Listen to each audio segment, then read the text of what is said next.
मोठी आनंदाची बातमी समोर आली आहे। लाडकी बहीण योजनेअंतर्गत ज्या महिलांच्या खात्यात अजून पैसे आले नव्हते त्या महिलांसाठी आता मोठा दिलासा मिळत असल्याची माहिती समोर येत आहे।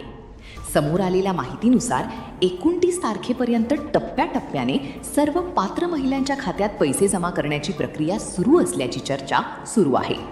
विशेष म्हणजे ज्या महिलांचे DBT active, Aadhaar bank linking, NPCI mapping, bank account active योग्य आहे अशा महिलांच्या खात्यात पैसे जमा होत असल्याचे सांगितले जात आहे।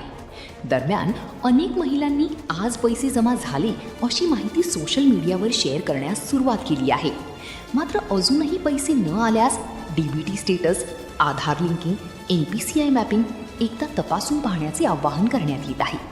29 तारखेपर्यंत मोठ्या प्रमाणात पेमेंट कंप्लीट होऊ शकते अशी चर्चा सध्या सुरू आहे।